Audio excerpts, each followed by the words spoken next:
죄와 허물로 죽은 사람하고 생명 얻은 사람이 똑같이 살 수가 없잖아요. 십자가가 이론이 아니라 실제고, 정말 하나님의 아들이 세상에 오셔서 나 대신 죽으시고 부활하시고 저분이 나 때문에 죽었다는 걸 확실하게 믿는 사람과 그렇지 않은 사람이 똑같겠냐 그 말입니다. 하나님을 믿는 사람과 믿지 않는 사람, 영혼이 있다는 걸 믿는 사람과 믿지 않는 사람, 금세가 전부가 아니라 영원한 내세가 있고 영원한 세계가 있고 부활이 있다는 걸 믿는 사람, 그렇지 않은 사람 삶이 똑같을 수가 없잖아요. 다윗은 일생 동안 하나님을 섬기다가 잠들었다. 사도행전 13장에 나와 있는 말씀대로 하나님을 섬기다가 잠들었다. 그래서 하나님의 뜻을 섬기다가 잠들었다. 섬기는 것이 종입니다. 그래서 다윗은 여호와의 종이라고 말을 들을 만큼 정말 주 안에서 아주 귀하게 쓰임받은 사람입니다. 다윗은 내 마음이 아픈 자다. 우리도 하나님의 아들이란 말도 좋지만은 하나님의 종이 될 수 있다면 이것만큼 축복은 없을 겁니다. 제가 D.L. 무디 글을 한번 읽어드리겠습니다. 세계적인 복음 전도자 D.L. 무디는 초등학교 4학년 정도밖에 나오지 않은 사람입니다. 학력이 없는 사람인데 그는 하나님의 넘치는 은혜를 받았고 그가 구원받고 전도를 했을 때 한 2억 명 정도 상대로 전도했다고 통계가 나옵니다. 한 2억 명 정도 대상으로 전도했는데 정말 많은 사람을 주님 품으로 인도한 사람입니다. 그는 이런 얘기를 했습니다. 한 사람의 인생을 평가할 때 그가 얼마나 많은 종을 거느리고 살았느냐 하는 것이 중요한 것이 아니다. 중요한 것은 그가 얼마나 많은 사람에게 종노릇 했느냐, 여기에 달려있다는 겁니다. 그러니까 한 사람 인생을 평가할 때 그가 얼마나 많은 종을 거느리고 살았느냐, 그게 중요한 게 아니라 얼마나 많은 사람에게 종노릇 했느냐, 그것으로 인생이 평가될 거다. 그러죠.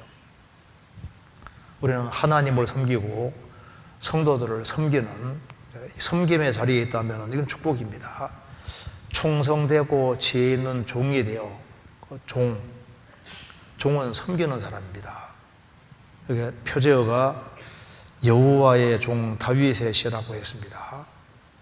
그래서 이 다윗이 어떻게 신앙생활을 했는지를 보면은 구원받은 크리스찬이 어떻게 신앙생활을 해야 될지도 알 수 있고 또 구원받은 사람이 어떻게 살아가는지도 여기에 볼 수가 있습니다. 이 내용, 여기 10편 32편은 내용이 아주 간단하게 구분될 수 있습니다. 1절에서 4절까지는 구원받지 못한 악인의 아주 전형적인 모습이 잘 나타나 있습니다. 그리고 5절 이하에는 참 성도의 모습이 잘 나타나 있습니다. 그래서 우리가 이 말씀을 잘 배워보면은 내가 악인인지 의인인지를 알 수가 있을 겁니다. 그래서 오늘 두 종류의 삶이라는 제목으로 좀 말씀을 드려보는데요. 악인의 삶과 의인의 삶, 이 둘로 아주 딱 구분되기 때문에 이 본문을 잘 보면은 내가 어느 편에 속해 있는지를 알 수 있고 또 어떻게 살아가는 것이 합당한 것인지도 알 수가 있을 겁니다. 36편 1절입니다. 1절부터 4절까지는 악인의 삶의 모습을 보여주고 있습니다.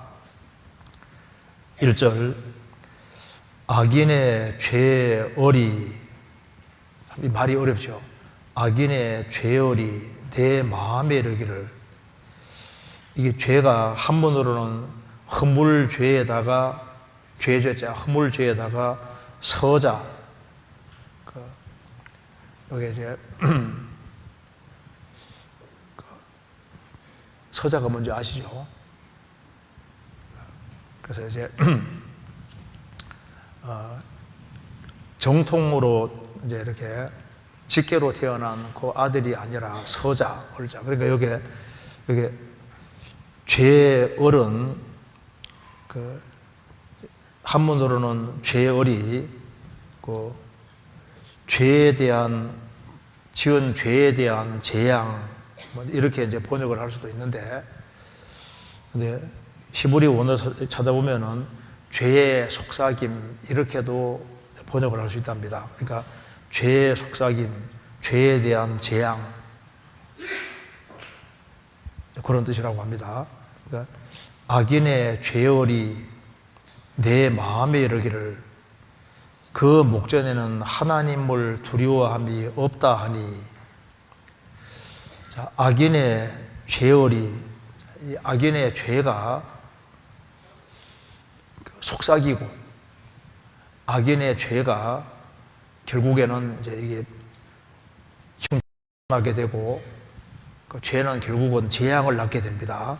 그래서 악인의 죄열이 내 마음에 이르기를, 이게 죄를 이렇게 짓고 살아가는 사람은 죄 자체도 말해주고 있거든요. 그래서 이 죄를 점점 이렇게 짓고 살아가면은 스스로 뭘 말해주냐 하면은 그 사람은 정말 하나님을 두려워하지 않는 사람이라는 증거가 되는 겁니다. 그리고 자기 스스로도 자꾸 죄를 지어가면은 내가 하나님을 안 두려워하는 인간이구나 하는 걸 알 수 있잖아요. 또 우리가 주변에도 한 사람이 죄를 속으로 가지고 있다가 죄가 조금 자꾸 드러나는 것을 보면은 저 사람은 하나님을 안 두려워하고 산다, 하나님 없는 것처럼 하고 살고 있구나 하는 걸 알 수 있잖아요. 여기 말하기를 악인의 죄열이 내 마음에 이르기를 그 목전에는 하나님을 두려워함이 없다 하니. 그러니까 하나님을 두려워하느냐 두려워하지 않느냐, 하나님을 인정하고 사느냐 인정하지 않고 사느냐, 그걸 뭐로 알 수 있느냐? 그 죄를 통해서 알 수 있는 죄를. 그래서 죄가 이렇게 바깥으로 자꾸 드러나는 걸 보면서 그 죄를 고집하고 죄 가운데 살아가는 사람은 자기도 내가 하나님을 안 두려워하는 인간이구나 하는 걸 스스로 드러내는 것이고, 주변의 사람도 그 사람이 그 죄를 자꾸 짓고 살아가면요, 저 사람은 하나님을 안 믿고 있구나, 하나님을 두려워하지 않고 살고 있구나, 그걸 알 수 있다 그 말입니다. 그러니까 스스로 저절로 알 수 있다는 거예요. 그래서 우리도 저절로 알 수 있습니다. 밖으로 드러나는 걸 보면은 그 사람이 어떤 사람이구나 알 수 있습니다. 그래서 진리 가운데 바르게 행하는 걸 보면은 저 사람은 정말 하나님을 믿고 있구나, 하나님을 두려워하고 있구나, 그걸 저절로 알 수 있잖아요. 똑같은 얘기인 겁니다. 악인의 죄열이 내 마음에 이르기를 그 목전에는 하나님을 두려움이 없다 하니. 하나님을 인정하고 사느냐 인정하지 않고 사느냐, 구원을 받은 사람이냐 안 받은 사람이냐를 어떻게 알려줄까요? 집안 식구들도 마찬가지입니다. 집안 식구들도 우리 남편을 보니까 속에서 말해주잖아요. 우리 남편은 입으로는 구원을 받았다고 말하는데 죄를 슬슬 지어가고 죄 가운데 살고 있고, 그럼 저 속에서 무슨 생각이 저절로 올라옵니까? 우리 남편이 아무래도 구원을 안 받은 것 같아, 하나님을 안 무서워하고 살고 있거나. 반대 경우도 마찬가지입니다. 자식이 구원받았다 하는데 보니까 영 하나님을 죄를 슬슬 짓고 죄 가운데 막 살아가는 거예요. 회개하는 마음도 없고. 참 이상하다, 아무래도 구원을 안 받은 거다, 저절로 이게 튀어나오게 되는 겁니다. 그러니까 여기 말씀하기를 이게 죄하고 하나님을 두려워하냐 두려워하지 않느냐, 그거 자체가 딱 결정되는 거, 그거 보면 알 수 있다 그 말입니다. 그죠? 그래서 여기 악인의 삶의 모습이 여기 나와 있는데 2절에 보시겠습니다. 저가 스스로 자긍하기를 자기 죄악이 드러나지 아니하고 미워함을 받지도 아니하리라 함이로다.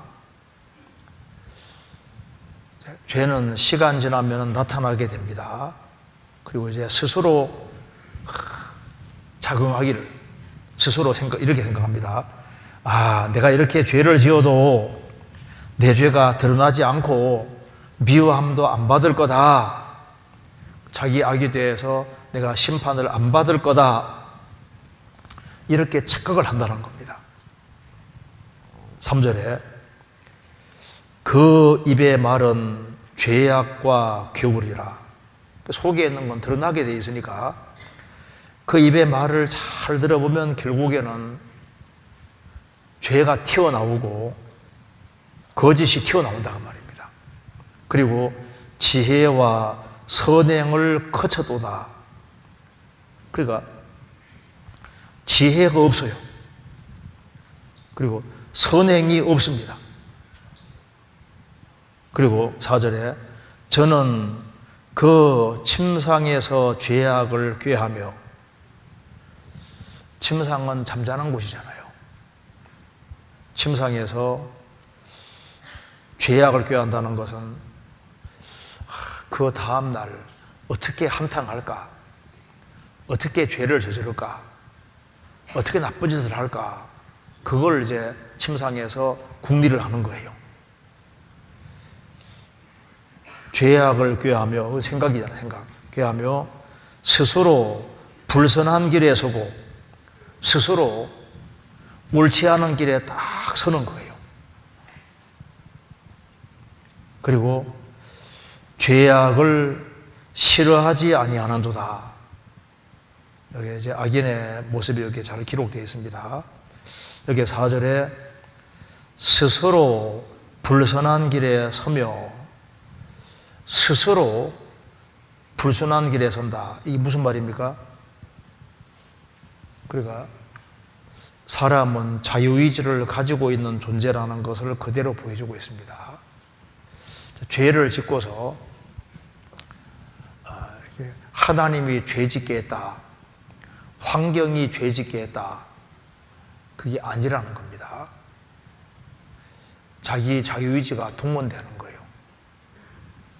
스스로 불선한 길에 선다. 성경 한번 찾아보시겠습니다. 여기에 그 열왕기상 한번 찾아보시겠습니다. 열왕기상 21장 25절 556페이지입니다. 같이 읽어보겠습니다. 예로부터 아합과 같이 스스로 팔려 여호와 보시기에 악을 행한 자가 없음은 저가 그 안에 이세벨에게 충동되었음이니라.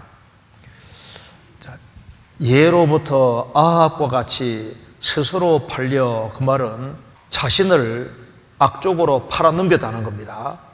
그러니까 아합과 같이 스스로 팔려, 그 말은 스스로 자신을 악쪽으로 팔았다는 겁니다. 이게 이제 자기 스스로가 자유의지를 동원했다는 겁니다. 스스로 자신을 팔았다.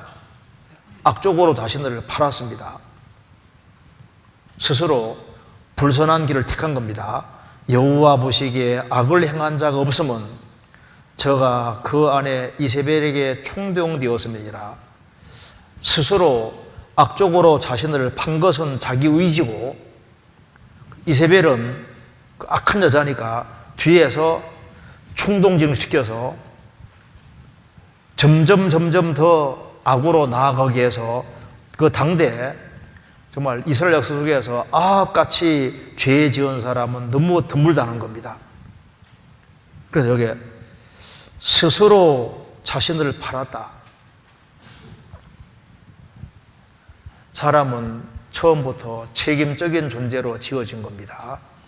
사람들은 죄를 짓고서 이제 남편 탓이다, 아내 탓이다, 자식 탓이다, 환경 탓이다, 자꾸 남을 탓하고 죄 짓고도 마귀 탓이라고 돌리는데, 그럼 봐요. 내 책임이 없으면은 심판이라는 것이 필요가 없는 거잖아요.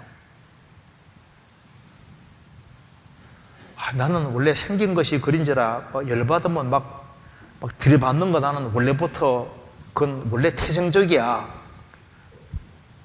그게 아니라 자기가 통제하지 않는 겁니다. 출애굽기 21장에 소가 있는데 소가 들이받는 버릇이 있으면 반드시 통제시키라고 했습니다. 통제 안 해서 누가 치어 죽으면은 그 소도 죽이고 그 임자도 죽이라고 되어 있잖아요. 그 책임이 있다 그 말입니다. 내가 혹시 뭔가 이렇게 잘못된 성품 같은 게 있어서 들어받는 성품이 있고 하면은 그걸 통제를 시켜야 됩니다. 나는 원래 통제 못 시켜야 하는데 원래 통제 못 시키는 겁니까? 통제 안 시키는 겁니까? 안 시키는 거죠. 열을 받는데 열을 하루 동안 잘만 참으면 1억 통장에 들어와요. 통장 1억 들어옵니다. 그러면 화내요? 안, 열 받아요? 안 내요? 잘 참지요. 원래 참을 수 있었거든. 이게 남의 탓으로 돌리는 사람은 절대 자기를 바꿀 수가 없습니다. 어떤 사람 이런 얘기 들어보시죠. 어떤 분이 이 부부 싸움이 심한 거예요. 그래서 이제 현자 찾아가서 부부 싸움이 너무너무 심하니까 어떻게 고칠 수 있겠냐고 하니까 여자분이 찾아온 겁니다. 현자가 물 한 병을 딱 주면서 이거 신비한 물인데 요거 부부 싸움 날 하면 그걸 딱 마셔가지고 넘기지는 말고 입에 한 모금 딱 물고 있으라고. 그래서 부부 싸움 이제 한바탕이 되려고 할 때마다 하면 그때 얼른 신비의 물을 입에 딱 담고 있으라고. 그러니까 신비한 물을 담고 있는데 남편이 뭐라 해도 이제 매번 그렇게 했거든요. 부부 싸움이 없어졌습니다. 현자 찾아갔습니다. 참 그 물이 신비한 물이래요. 일단 뭐 문제 생기면 입에 딱 물고만 있으니까 아무 일이 안 생기대요. 현자가 말하기를 그저 침묵이 신비할 뿐입니다. 입 꾹 다물고 있으면 해결될 문제가 너무 많잖아요. 여기 성경에 말하기를 사람은 자유의지가 분명히 있다는 걸 확실히 말하고 있습니다. 성경 에베소서 4장 보겠습니다.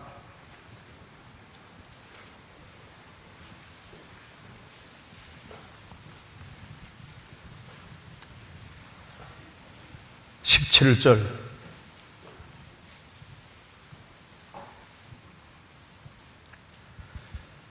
그러므로 내가 이것을 말하며 주 안에서 증거하노니 이제부터는 이방인이 그 마음에 허망한 것을 행한 같이 너희는 행하지 말라.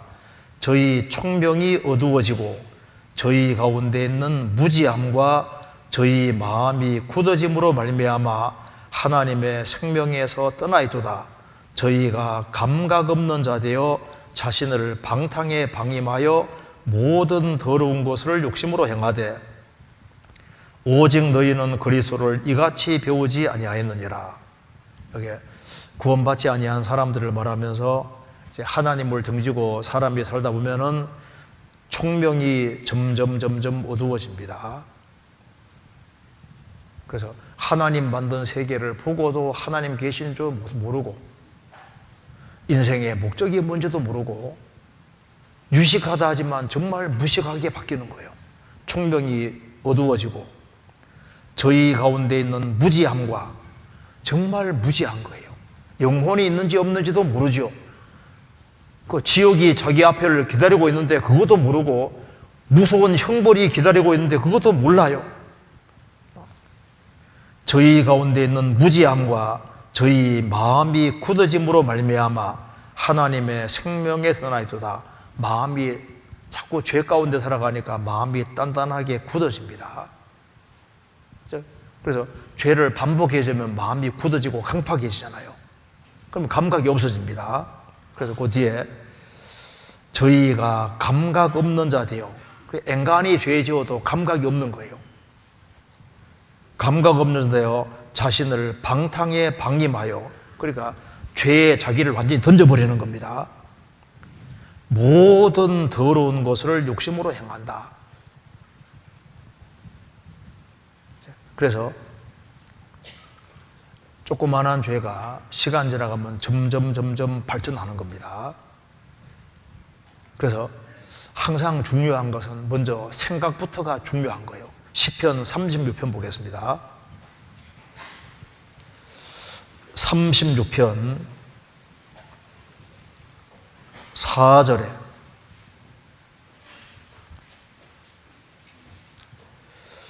저는 그 침상에서 죄악을 꾀하며, 죄악을 꾀한다, 그것은 생각입니다. 생각. 그러니까 밤에 이게 주님을 생각하고 주님 말씀을 생각하고 하면 좋은데 밤에 골똘하게 뭘 생각합니까? 죄악을 꾀하며 어떻게 하면은 한탕할까? 어떻게 하면은 세상적으로 잘 먹고 잘 살까? 어떻게 하면은 죄를 지을까? 남을 해쳐서라도 육신적인 목적을 취하려고. 그러니까 이게 생각이 먼저 중요한 거예요. 평상시에 뭘 생각하느냐가 너무너무 중요한 겁니다. 그리고 밤에 생각을 가득히 하고 자면은 그 다음에 그 생각을 그대로 옮기게 되는데 먼저는 생각이 있고 그 다음에 행동이 나타나게 되는 거예요. 그렇죠? 여기 말하기를 저는 그 침상에서 죄악을 꾀하며, 그 생각입니다. 그 다음에 스스로 불선한 길에 서고, 이거는 스스로 옳지 않은 길에 자신을 고정시킨다, 그 말입니다. 그러니까 스스로 불선한 길에 서고, 그 말은 그쪽으로 딱 마음을 정하고 고정시킨 거예요. 아주 확고한 겁니다. 그래서 눈과 손과 마음과 발을 악쪽으로 딱 고정을 시킨 겁니다. 그래서 이제 그 길을 따라 쭉 가는 거예요. 왜 이렇게 하냐면은 그 키가 뭘까요? 1절에 하나님을 두려워함이 없다. 항상 문제는 하나님의 존재를 믿지 않고 죄에 대한 심판을 믿지 않고 그 죄에 대한 심판이 확실하게 있는데 그걸 안 믿기 때문에 이렇게 살아가게 되는 겁니다. 볼 것을 보지 못하는 거예요. 그 뒤에 9절 보겠습니다. 9절. 대저 생명의 원천이 죽게 있사오니 주의 광명 중에 우리가 광명을 보리이다. 여기 대저 생명의 원천이 죽게 있사오니, 원천이란 말이죠. 원천, 근원. 현대인들이 이 근원을 잃고 있습니다. 근원. 자기의 근원이 어딘지를 그걸 생각 안 합니다. 지금 82억 이상의 사람이 살고 있습니다. 거슬러 올라가면은 1870년에 세계 인구가 50억, 1804년에 10억, 예수님이 오실 당시에 세계 인구는 2억이 되고, 사도 요한 있을 때 AD 96년 그때는 한 2억 5천 된다고 합니다. 그러면 이제 거슬러 올라가면은 1억 명, 1000만 명, 100만 명, 1000명 거슬러 올라가면 두 사람이 반드시 나와요. 우리의 근원은 아담 하와고 그 근원은 하나님인 거예요. 하나님이 만든 세상에서 하나님에 의해서 지음을 받았습니다. 우리의 근원은 하나님이신 거예요. 우리 생명의 근원도 하나님이십니다. 생명이 저절로 나올 수 있습니까? 물질과 생명은 완전히 다른 거예요. 파스테르가 플라스크 관 이용해서 생명은 생명이 나온다 증명했잖아요. 그리스에서 이제 이게 음식물이 썩으면 거기에서 막 부득이 생기고 하니까 생명은 저절로 생긴다고 생각을 많이 했는데 파스테르가 아니다. 생명은 생명이 나온다. 그게 파리가 뭔가를 놓고 이렇게 해서 뭐가 생기는 것이지. 자, 봐라 하면서 이제 플라스크 관 속에다가 고기 같은 걸 딱 집어넣고 불을 떼어서 그 살균을 시켰습니다. 그러고 난 이후에 플라스크 관을 이렇게 구불 들여서 다른 것들이 못 들어가게 막았잖아요. 그러니까 절대 아무것도 안 생기는 거예요. 생명에 생명이 나오지 절대 물질에서는 안 나온다는 걸 파스레가 옛날에 이미 밝혔잖아요.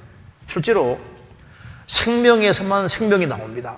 그 생명, 지금 살아 움직이는 생명이 어디서 왔냐 그 말입니다. 살아계신 하나님에게서 생명이라는 것이 온 거예요. 생명은 어디서 왔느냐? 진화론자들은 대저 생명의 원천이 물질끼리 있사오니 물질의 생명이 못 나옵니다. 생명은 주님께로부터 왔어요. 과학이 최고로 발달한 우리 시대에 씨앗, 살아있는 씨앗 만들 수 있습니까? 못 만들어요.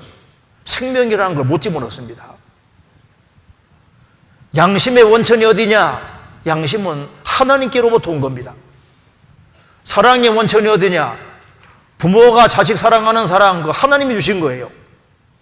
짐승들이 새끼 사랑하는 것도 본능인데 하나님이 주신 겁니다. 사람이 짐승보다 더 큰 지혜가 있는데 그 지혜를 사람에게 지혜 주신 분이 누굽니까? 하나님이 주신 하나님이. 그러니까 근원이 하나님이신데 하나님을 잊고 살아가는 겁니다. 그래서 하나님을 두려워함이 없기 때문에 침상에서 죄악을 꾀하고 그리고 이제 스스로 불선한 길에 서고 그래서 이제 방향이 생각이 잘못됐으니까 방향이 잘못될 수밖에 없고 그러니까 그 다음에 가속화돼서 점점 악으로 더 많이 향하게 되는 겁니다. 그래서 지혜와 선행을 거쳐두다. 지혜와 선행이 붙어있죠. 지혜가 있어야지 선행을 행하죠. 참된 지혜가 없으니까 행하는데 결국은 악인 거예요. 행해놓고 보면은. 유대 종교가들 하나님께 대한 열심이 있었지만은 참된 지혜가 없으니까 달려가는데 결국은 예수님 배척하고 대적하고 죽이는 쪽으로 갔습니다. 그래서 근원이 뭐냐? 하나님을 두려워함이 있냐 없냐? 여호와를 경외하는 것이 지식의 근본이 되는 겁니다. 이제 1절 앞에 표제에 다윗은 여호와의 종이라고 했습니다. 다윗은 하나님을 지극히 두려워하며 살았습니다. 그리고 다윗은 하나님께로부터 참된 지혜를 받았고 그 참된 지혜를 받았기 때문에 선을 행했던 겁니다. 침상에서 생각하는 것이 좋은 걸 생각하고 날마다 자기를 반성하면서 삽니다. 그래서 스스로 선한 길에 서고 방향이 선한 쪽으로 딱 고정이 된 거예요. 그래서 이제 선한 쪽으로 달려가는 겁니다. 그래서 여기 다윗이 어떻게 생을 살았는지를 이제 보면은 이것이 이제 우리 주님께로부터 생명을 받은 그리스도인 정말 인생에서 죄를 사함 받은 이것이 얼마나 큰 축복입니까? 나 같은 죄인을 위해서 예수님이 세상에 오셔서 십자가 그 보배로운 피 흘리고 정말 그 참혹한 십자가 거기서 내 죄값을 다 지불해 주시고 나를 건져주신 그 은혜와 사랑을 깨달은 사람이 생을 살아가는 것과 그렇지 않은 사람이 생을 살아가는 것 똑같을 수가 없죠. 내가 술 주정뱅인데 한 농부가 내 대신 죽어준 사실이 있으면은 다른 술 주정하는 사람하고 똑같을 수가 없어요. 죄와 허물로 죽은 사람하고 생명 얻은 사람이 똑같이 살 수가 없잖아요. 십자가가 이론이 아니라 실제고 정말 하나님의 아들이 세상에 오셔서 나 대신 죽으시고 부활하시고 저분이 나 때문에 죽었다는 걸 확실하게 믿는 사람과 그렇지 않은 사람이 똑같겠냐 그 말입니다. 하나님을 믿는 사람과 믿지 않는 사람, 영혼이 있다는 걸 믿는 사람과 믿지 않는 사람, 금세가 전부가 아니라 영원한 내세가 있고 영원한 세계가 있고 부활이 있다는 걸 믿는 사람, 그렇지 않은 사람 삶이 똑같을 수가 없잖아요. 구원을 받았다고 하면서 구원받지 아니한 사람하고 똑같이 살 수 있다. 그게 과연 그럴 수 있을까? 내 신앙이 성경하고 맞는지를 항상 검토할 필요가 있습니다. 너희가 믿음이 있는가 너희 자신을 시험하고 너희 자신을 확정하라. 예수 그리스도께서 너희 안에 계신 줄을 너희가 스스로 알지 못하느냐? 그렇지 않으면 너희가 버려온 자니라. 주와 판자는 한 영이라고 했습니다. 주님의 생명을 얻은 사람과 얻지 않은 사람 똑같을 수가 없잖아요. 분명히 가치가 아니고 뭐고 다 다릅니다.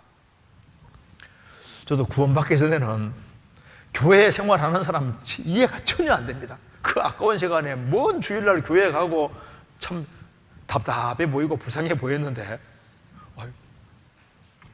그 구원받기 전에 구원을 딱 받고 나니까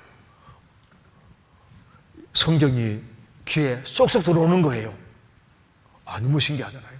구원을 딱 받으니까 하나님 계신 것은 정말 자동이 돼버리고, 내세가 있는 것은 자동으로 딱 그냥 신기하더라니까요. 내세가 있는 건 당연한 사실이 되고, 영혼을 위해 살아야 되겠다, 그건 교육받을 필요가 없어요. 너무 당연한 사실이 됐습니다.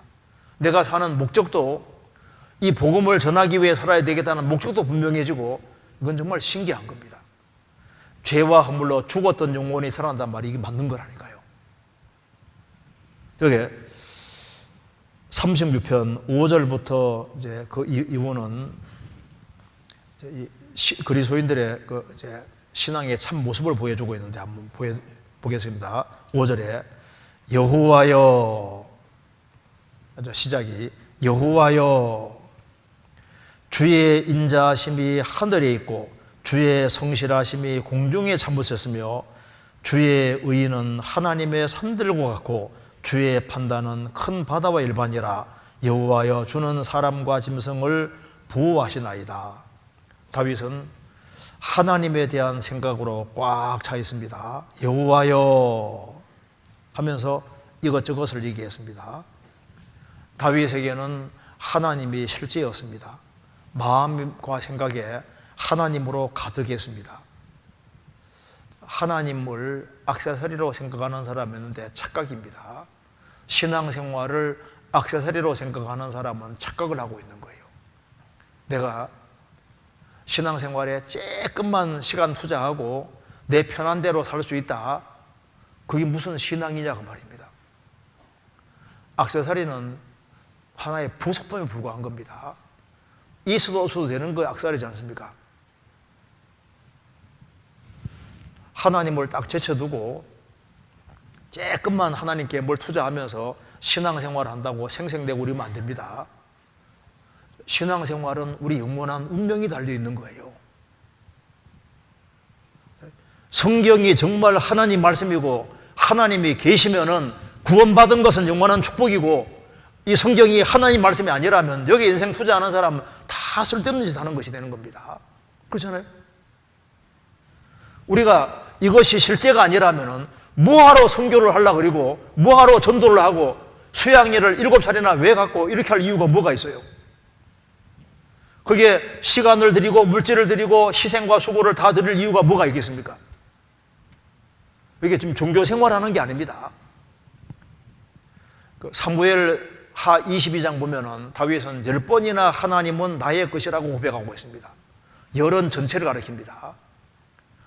다윗에게는 하나님이 자기의 전부인 거예요. 하나님은 나의 전부다. 우리 운명은 예수님이 죽으시고 부활하신 것이 사실이냐, 그게 달려있는 거예요. 마리아가 옥합을 예수님께 부은 것이 아니라 옥합을 깨버렸잖아요. 그걸 조금도 아깝게 생각하지 않았습니다. 옥합을 붓고 향아리 가져가는 게 아니라 다 깨버렸습니다. 주님께 자신을 완전히 부은 걸 가리키는 거예요. 자, 백백일은 제로란 말 알지 않습니까? 다 있는데 예수님이 없어요. 인생 빵점입니다. 제로 플러스 1은 100이다. 아무것도 없어요. 근데 예수님 있는 사람은 다 있는 겁니다. 다윗은 세상 사람들이 보지 못하는 걸 보고 있습니다. 여호와여 하면서 하나님이 배후에 얼마나 크게 역사하시는지를 봤습니다. 구원을 받을 때 영혼의 눈이 열리는 거예요. 시편 보겠습니다. 시편 5절 제가 읽겠습니다.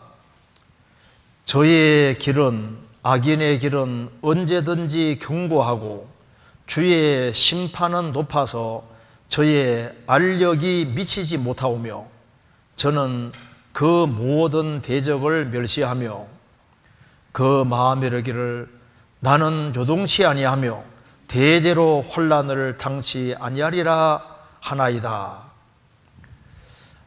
자, 악인의 길을 걸어가는데 견고하고 잘 돼갑니다.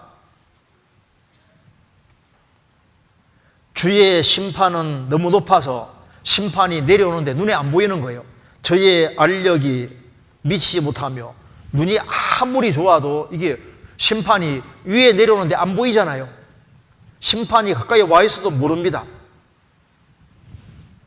그러니까 구원 안 받은 사람들은 지금 심판이 다가오고 있는데 눈에 안 보여요. 앞으로 무서운 환란이 다가오고 있고 지금 좋은 세상 오는 것이 아닙니다. 눈 그게 오면 지금 되게 보면 이 세상이요 하나님의 심판받을 세상으로 돼가고 있는 것이 분명하잖아요. 그런데 이게 눈이 잘못돼서 안 보여요. 하나님의 천지에 충만하고 우리 가까이 계시는데 다윗은 보는데 악인은 안 보이는 겁니다. 지금도 구원받은 사람은 지금 세상이 하나님으로 꽉 차 있고 있는데 가까이 계신데 불신자들은 모르잖아요. 이게 바로 눈차입니다. 영혼의 눈. 여기에 시편 다시 보시겠습니다. 36편에 5절에 보겠습니다. 5절에 보면은 다윗이 이렇게 얘기했습니다. 여호와여 주의 인자하심이 하늘에 있고, 인자하심 얘기 주의 인자하심, 그 다음에 주의 성실하심이 공중에 담아졌으며 주의 성실하심. 6절에 주의 의는 하나님의 산들과 같고 주의 의, 그 다음에 주의 판단은 큰 바다와 일반이라. 주의 판단. 다윗은 말합니다. 여호와여 라고 하면서 주의 인자하심, 주의 성실하심, 주의 의, 주의 판단, 이것이 얼마나 큰지 천지에 꽉 차 있는 것으로 묘사하고 있잖아요. 하나님은 하늘과 땅에 충만하신 분인데 다윗은 그것을 믿음 눈으로 보고 있는 겁니다. 자, 간단하게 보겠습니다. 5절에 제일 먼저 언급한 것이 여호와여 주의 인자하심이 하늘에 있고, 인자하심은 사랑입니다. 인간의 사랑은 땅을 넘지 못합니다. 하나님의 인자하심은 하늘에 있다. 무슨 말입니까? 그만큼 정말 높고 거룩한 큰 사랑이라는 거예요. 주의 인자하심이 하늘에 있고 큰 사랑입니다. 그래서 7절에 보면은 하나님이여 주의 인자하심이 어찌 그리 보배로우신지요 인생이 주의 날개 그늘 아래 피어나이다. 주의 인자하심이 공중에 하늘에 있다. 주의 인자하심, 사랑이 어디에 나타나 있습니까? 바로 십자가. 예수님이 십자가에 죽으시고 부활해서 하나님 우편에 앉으셨는데 그 십자가 사랑은 우주 전체를 채울 수 있고 우주를 넘어서는 어마어마한 큰 사랑입니다. 그래서 여호와여 주의 인자하심이 하늘에 있고, 아주 거룩한 사랑, 우리를 위해서 죽으시고 부활한 그 사랑, 그 사랑을 얘기를 했습니다. 주의 인자하심이 하늘에 있고, 그리고 6절 끝에는 여호와여 주는 사람과 짐승을 보호하시나이다. 하나님은 사랑으로 충만하신 분이기 때문에 짐승들도 이게 사람과 짐승을 보호하시나이다. 참 인도에 인구가 많더라고. 사람이 얼마나 많은지. 지금 세계적으로 인구가 제일 많은 나라가 인도라고 합니다. 그런데 그래도 가난해도 다 먹고 사는 거 보면 신기해요. 그죠? 다 먹고 살잖아요. 참 너무 신기합니다. 하나님은 사람과 짐승을 보호하시나이다. 그러니까 악인에게도 먹을 걸 주시고, 심지어 짐승에게도 주님이 다 먹을 걸 주시고 짐승도 보호하고 계시잖아요. 그리고 여기 이제 첫 번째 얘기한 것은 주의 인자하심, 하늘에 있고, 이 십자가의 큰 사랑이 제일 첫 번째입니다. 그 다음에 주의 성실하심이 공중에 삼보쳤으며, 다윗은 말했습니다. 주님의 사랑 첫 번째 거 배웠고, 그 다음에 주의 성실하심 공중에 삼보쳤다. 그러니까 하나님은 영원히 성실하신 분이다. 우리가 이 우주를 보면은, 천지를 보면은, 아, 하나님은 성실하신 분이다, 그 알 수 있습니다.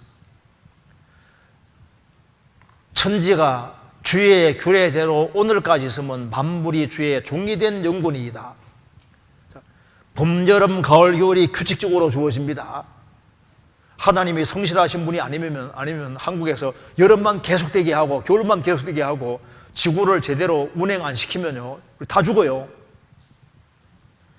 주의 성실하심이, 내 아버지께서 이제까지 일하시니 나도 일한다. 주님이 부지런히 성실하게 일을 합니다.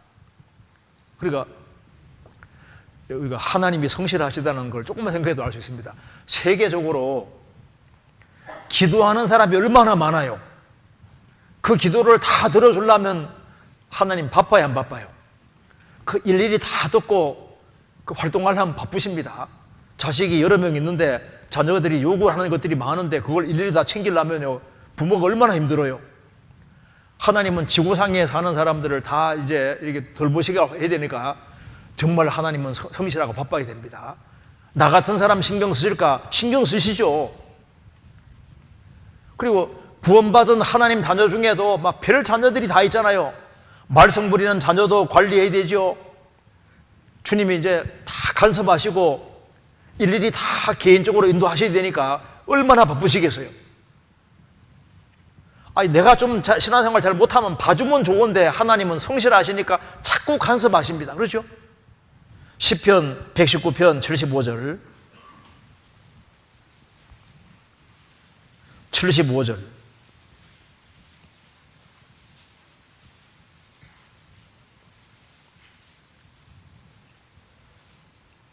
같이 읽겠습니다. 여호와여, 내가 알거니와 주의 판단은 의로우시고 주께서 나를 괴롭게 하심은 성실하심으로 말미암음이니이다. 여호와여, 내가 알거니와 주의 판단은 의로우시고, 그렇죠. 주님은 항상 의로운 판단을 하십니다. 주께서 나를 괴롭게 하시면, 내가 잘못할 때 나를 괴롭게 하시고 힘들게 하시잖아요. 왜 괴롭게 하시느냐? 성실하심으로 말미암습니다. 이 말씀은 성실하시기 때문에 그냥 버려두지 않는 거예요. 부모는 자녀에 대해 성실하니까 격교를 가면 자꾸 간섭을 하잖아요. 내버려도 하는데 내버려두지 않잖아요. 왜 관심을 가지고 왜 끊임없이 간섭하냐 하면은 사랑하고 성실하기 때문에 그렇게 하시는 거예요. 내가 격결로 튀고 싶어도 구원받으면 틀 수 있습니까? 안 되죠. 도망가도 하나님 손안에 있으니까 도망갈 수가 없어요. 얼마 동안 봐주는 것처럼 보이다가 말 안 들으면 두들겨 패서라도 그거에 따놓잖아요. 일일이 간섭하십니다. 그래서 주님의 간섭을 느끼는 사람은 복이 있는 거예요. 내가 곁길로 가는데 아무 일도 없어요. 그게 불행입니다. 나를 징계하고 훈계하고 간섭해주는 그런 분이 벽 위에 있다는 게 얼마나 큰 축복이에요. 시편 94편 여기에 복을 얘기를 하면서 94편 12절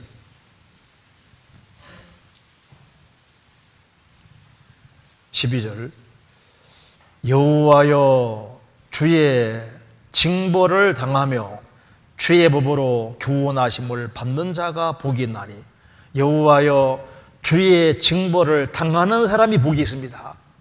잘못 살 때 혼나는 것이 그게 복인 거예요. 주님의 곁길로 갈 때 주님의 꾸중을 듣는 것이 그것이 축복입니다. 주의 법으로 교훈하심을 받는 자가 복이 있다. 주님의 보호에 성실하신 분인데 아무리 주님이 간섭하려 해도 완전히 마음을 딱 막는 그런 불신자들이잖아요. 그래서 주님 간섭을 못 느끼는 그게 불행입니다. 하나님은 항상 성실하신 분입니다. 나에 대해서 진실하셨고 나에 대해서 항상 성실하셨습니다. 성경책의 3분절이 예언인데 문자 그대로 항상 다 이루어지잖아요. 성경의 약속들을 붙잡는 사람들을 주님이 말씀대로 반드시 해주십니다.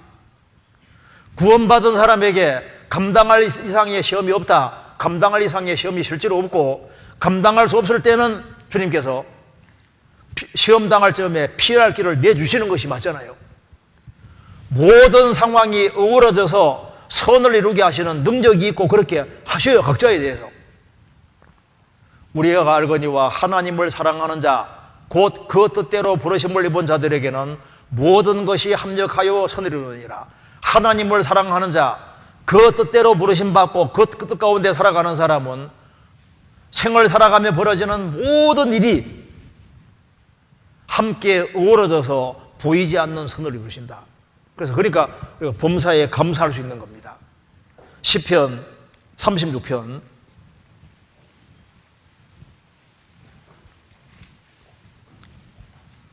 6절에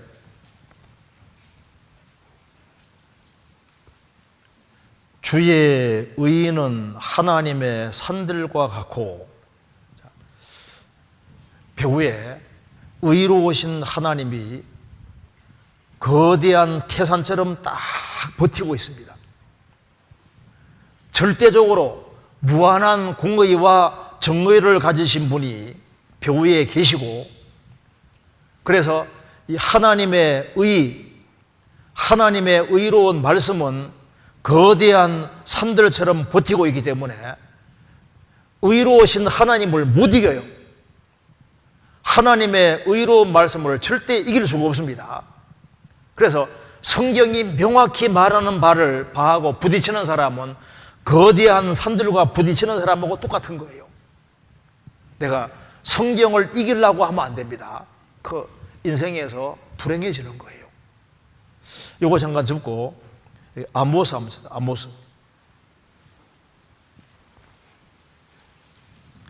아모스 6장 12절 1281페이지입니다.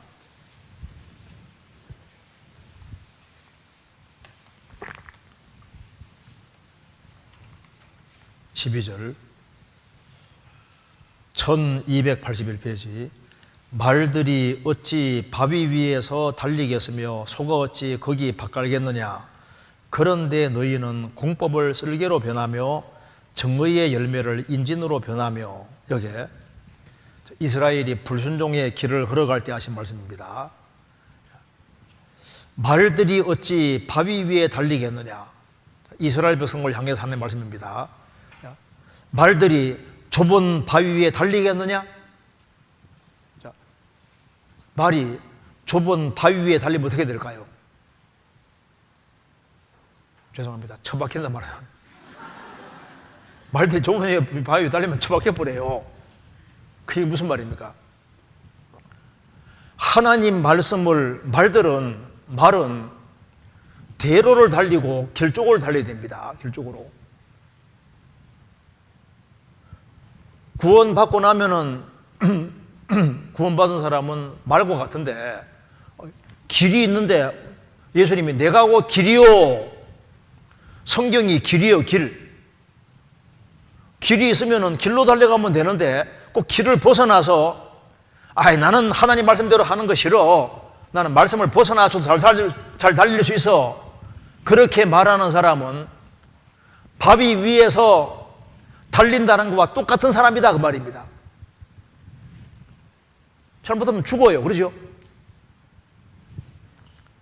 말들이 어찌 바위 위에 달리겠느냐? 너희들은 지금 하나님 말씀을 떠나서도 내 인생 잘 돼갈 거라고 생각하는데 하나님 말씀 어기고 잘 되는지 봐라. 너희들이 그렇게 살아가면은 마치 말이 바위 위에 달리는 것과 똑같은 얘기다. 그 얘기를 하는 겁니다. 그리고 소가 어찌 거기 밭갈겠느냐? 바위 위에서 밭을 열심히 갈아요. 그 열매가 나오겠습니까? 밭을 개간해서 이 땅에다가 심어야지 싹이 나지. 바위에 열심히 쟁기질하고 해봤자 결실이 없잖아요.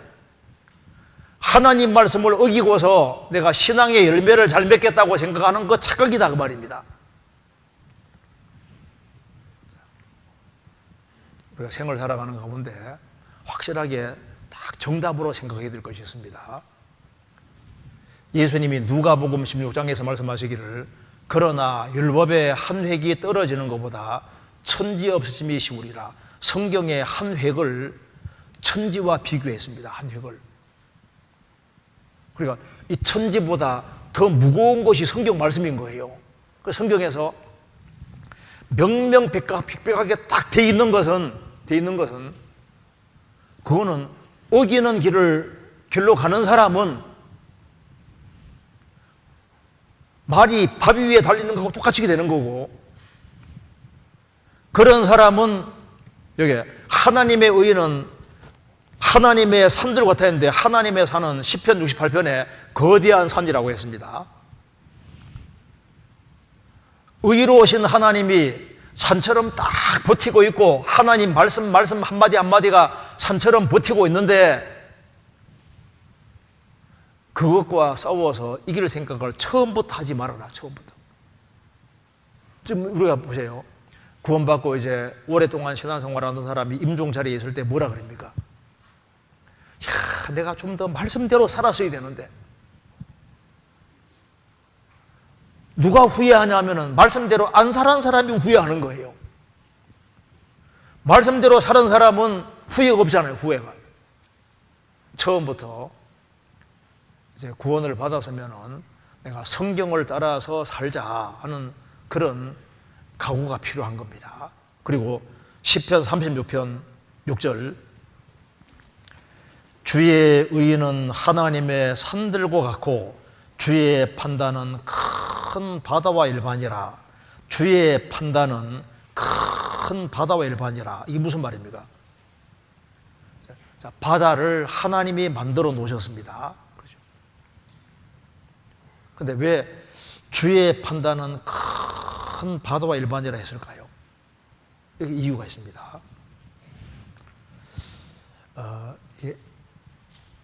어릴 때 어린 애들의 판단하고 노인의 판단이 다르잖아요.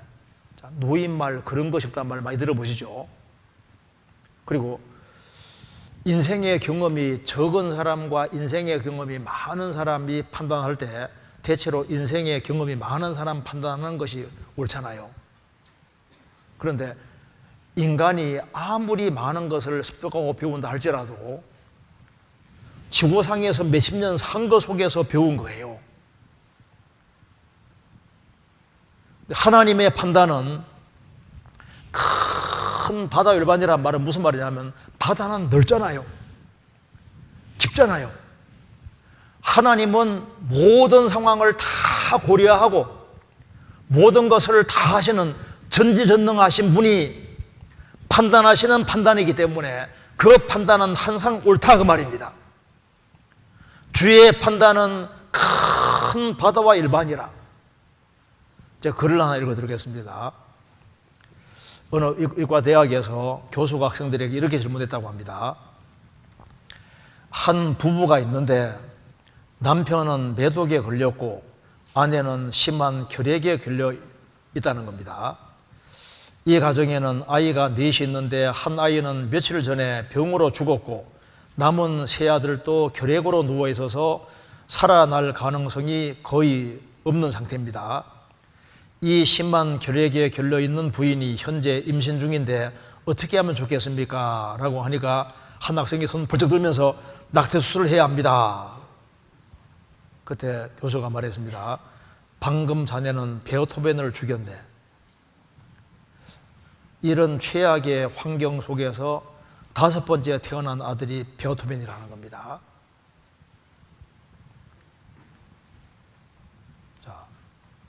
남편은 매독에 걸려있고 아내는 심한 폐결핵에 걸려있고 아이 넷이 있는데 한 아이는 며칠 전에 병으로 죽었고 세 아들도 결핵으로 누워 살아날 가능성이 거의 없는 상태에서 아기를 임신했다.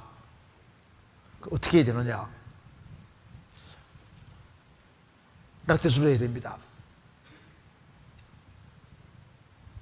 근데 교수는 방금 전에는 베토벤을 죽였네.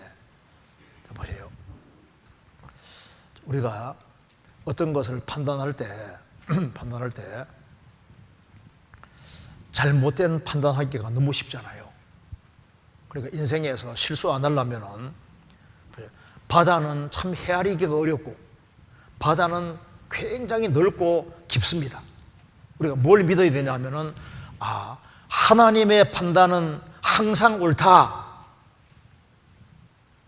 그래서 하나님의 말씀은 항상 옳기 때문에 하나님 판단이 옳다, 성경이 옳다, 이걸 확고하게 가지고 생활을 살 때 인생에 실수가 안 생기는 거예요. 여기 로마서 11장 보겠습니다. 11장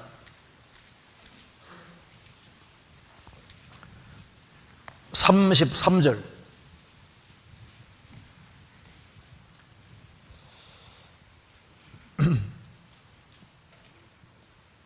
같이 읽어보겠습니다.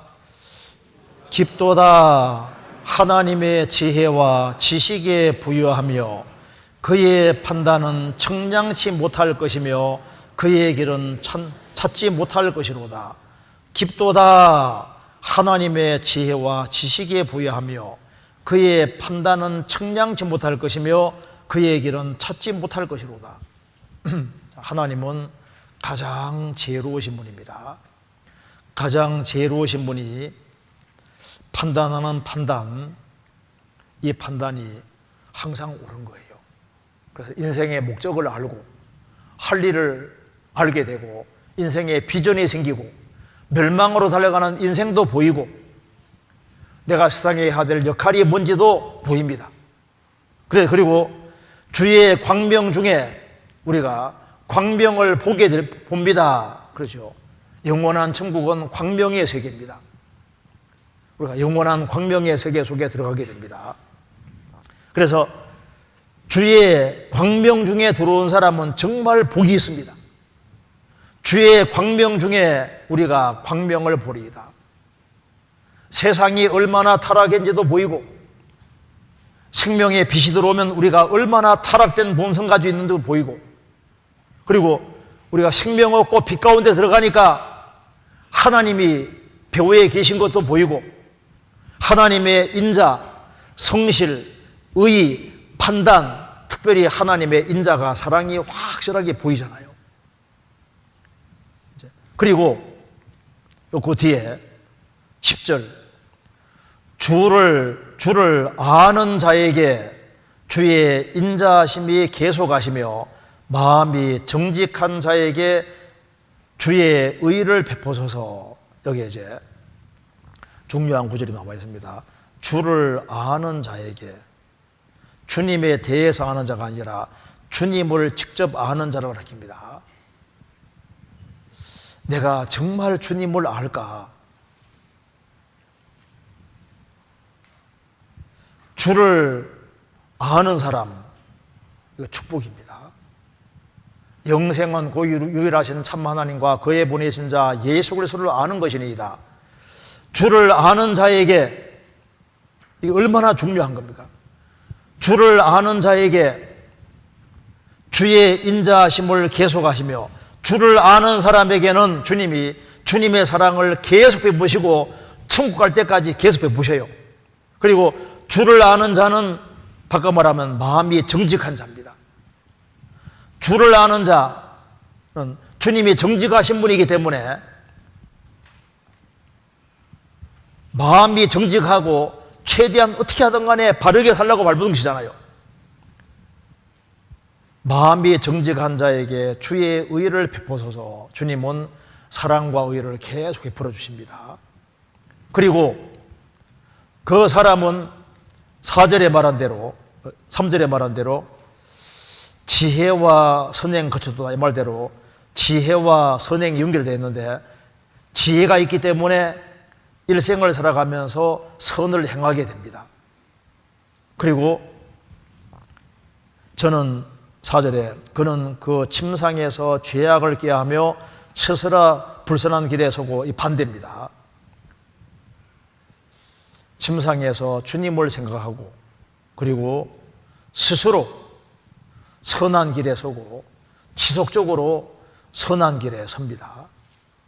그리고 주를 아는 자에게 주의 인자하심을 계속하시며, 주님께서는 인자하심을 계속 베푸시고 마음이 정직한 자에게 의를 계속 베푸시고 주님은 계속적으로 그 일을 하십니다. 그리고 주님께서 주를 아는 자에게 인자하심을 계속하시며, 왜 이 말을 할까요? 참 성도의 특징은 계속적으로 자신도 끊임없이 계속적으로 주님을 찾기 때문입니다. 신앙생활은 일시적인 것이 아니고 계속 해야 될 일입니다. 그래서 우리가 주님을 의뢰하고 영광을 돌리고 주님의 뜻을 기다리고 계속 기다리고, 주님께로부터 우리가 힘을 얻고 계속 더 얻고, 주님 얼굴을 구하고 끝까지 계속적으로 그렇게 하다가 주님이 계신 집에 거하게 되는 겁니다. 그래서 여기 시편 36편은 앞부분은 구원받지 아니한 사람, 악인의 특징을 말하고 있고 5절 이하는 참 성도의 모습을 잘 보여주고 있습니다. 참 성도는 하나님을 항상 실제로 생각하는 사람이고 하나님에 대해서 이것저것에 생각을 많이 하잖아요. 야, 주님 사랑이 너무너무 크시구나. 주님은 성실하신 분이구나. 주님은 정말 의로우신 분이구나. 야, 주님 판단은 항상 옳구나. 그런데 하나님의 속성 중에서 제일 좋은 것은 주님의 인자하심입니다. 우리가 주님 사랑의 날개 그늘 아래에 딱 거하고, 주님 날개 아래에 거하는 것은 또 주님 집안에 거하는 겁니다. 집안에 계속적으로 거하면은 주님이 우리에게 필요한 것을 다 제공해 주시고 살찐 것과 복락의 강수를 마시게 하시고 그 힘을 주시는 거예요. 그렇게 해서 계속적으로 주님을 따르게 하시는 겁니다. 그런데 제가 이게 다음 주에 시편 32편을 한번 꼭 더 해야 되겠습니다. 주의 날개 아래 피아리이다. 이것이 무슨 뜻인지를 조금 나중에 다음번 할 때 36편을 다시 한번 자세하게 좀 설명을 드리도록 하겠습니다. 예, 여기까지 말씀드리겠습니다. 같이 기도하시겠습니다.